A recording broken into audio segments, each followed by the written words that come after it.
নরপিশাচেরা নরপিশাচেরা আসিতেছে, নরপিশাচেরাও সংঘবদ্ধ হয়েছে। নরপিশাচেরা আবারও গর্ত থেকে উঠে পড়েছে। ৭১-এর ঘাতক রাজাকার আল বদর আল শামস ঐক্যবদ্ধ হয়েছ।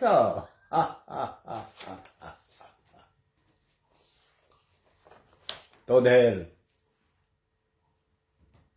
নিঃশেষ করার জন্যে, তোদের নির্মূল করার জন্য আজও বেঁচে আছি আমি।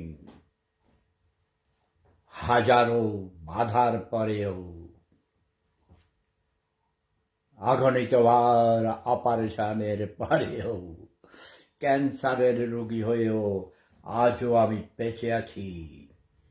শুনেছি তোরা নাকি 16ই ডিসেম্বর মহান বিজয় দিবস উদযাপন করতে দিবি না। তোরা নাকি সমন্বয়ক। দেখেছিস তোদের বাবা, এটা হলো তোদের বাবা নরপিশাচ। তোরা তৈয়ার হ, তোদের রক্ত চুষে খাবেই এই বাংলার মানুষ। প্রত্যয় আহমেদ সাজল। এই গরিবেরা, তোরা কাদের ভয়ে গর্তে ঢুকেছিস আমি জানতে চাই। মুক্তিযুদ্ধের সপক্ষের শক্তি বলিস, মুজিব সেনা বলতে তোদের লজ্জা করে না? তোরা বাংলার মাটিতে জন্ম নিয়েছিস, বাংলার বাতাসে বড় হয়েছিস, সুজলা সুফলা শস্য শ্যামলা এই বাংলায় জন্ম নিয়ে তোরা বেড়ে উঠেছিস। তোরা বেঈমান নিমকহারাম, তোরা মুক্তিযুদ্ধের বিপক্ষের শক্তি। তোরা রাজাকার আল বদর আল শামসের উত্তরসূরি। দেখো, বিপন্ন মানবতা কবি শেফাতুল্লাহ, রচনাকাল ভিয়েনা ১ অক্টোবর ২০১৭। যেই ধর্মের নামে হয় গণধর্ষণ আর ছোট ছোট ছেলে বলৎকার, মাদ্রাসায়, মসজিদে, গির্জায়, সিনেগগে, মন্দির, মসজিদ, গির্জা কোনো কিছুই বাদ থাকে না। এতিমখানায়, বিল্লা বোর্ডিংয়ে, হাবজখানায় যেই হুজুরেরাও ছেলেদেরকে বলৎকারী করে, গির্জার ফাদার, মন্দিরের পুরোহিত, ইস্কনের প্রভু কারো হাতেই রক্ষা পায় না।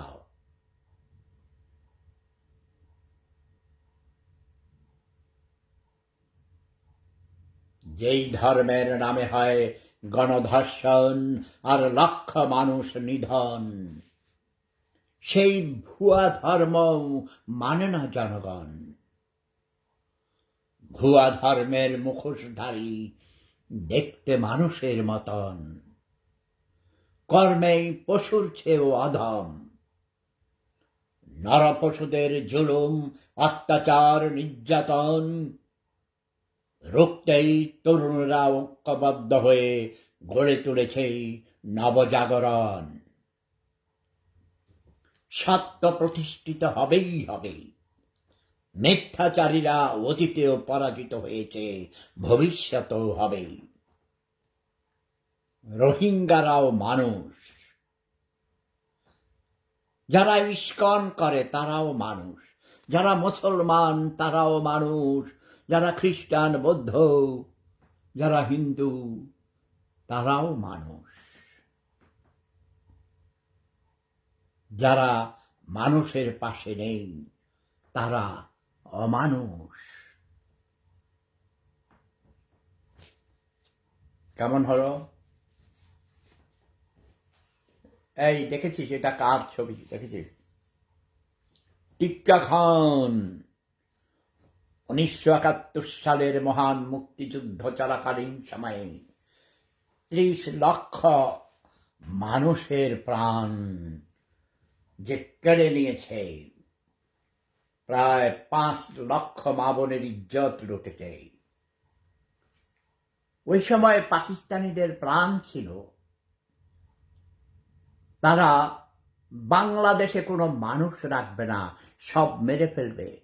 কিছু নারী রাখবে, সুন্দরী যুবতী, এবং তাদের গর্ভে সেই পাকিস্তানিদের বীর্য প্রবেশ করে দিয়েছিল।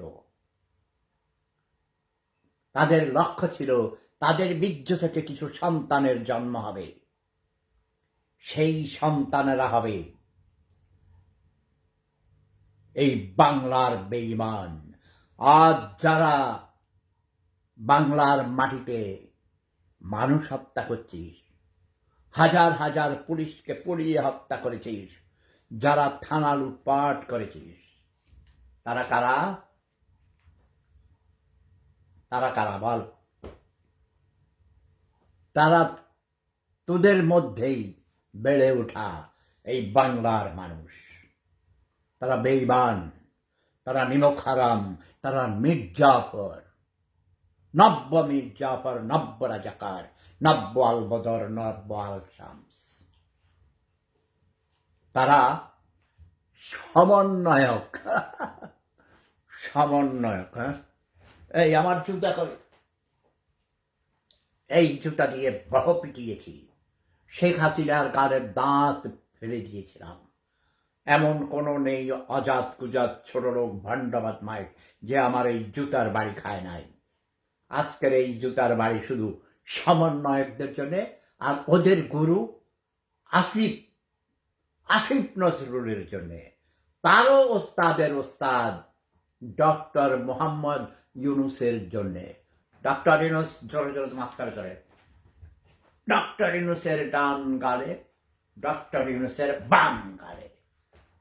আসিফ নজরুলের ডান গালে, আসিফ নজরুলের বাম গালে। সমন্বয়কদের ডান গালে, সমন্বয়কদের বাম গালে। এই জুতার বাড়ি খেয়ে যা। আজ বিজয়ের মাসের দ্বিতীয় দিন। আজ আমার পরম শ্রদ্ধাভাজন বড় ভাই মরহুম শামসুল হুদা মজুমদারের 40 দিন পূর্ণ হয়েছে। যিনি একজন মুক্তিযুদ্ধের, মহান মুক্তিযুদ্ধের অন্যতম সংগঠক ছিলেন, বীর মুক্তিযোদ্ধা ছিলেন, যিনি ভাত আনেন নাই। একজন শিক্ষক ছিলেন, তিনি শিক্ষকেরও শিক্ষক। কাজেই আজ আমার মন ভারাক্রান্ত। আমি অনেকগুলো ফেসবুকে, ইউটিউবে অনেকগুলো ভিডিও দেখেছি। আমি শুনেছি ওই রাজাকার, নব্য রাজাকাররা, যেই রাজাকারদের মাদেরকে পাক আর মৃত্যু দিয়ে নব্য রাজাকার বানাইছে, তারা বলেছে 16ই ডিসেম্বর মহান বিজয় দিবস উদযাপন করতে পারবে না। তোদের মায়ের বোদা দিয়া তোদেরকে জ্যান্ত ঢুকিয়ে দেওয়া হবে। খানকির পড়ারা, ব্যবসার পড়ারা, তোকে মায়ের তোরা চোদ খানকির পড়ারা।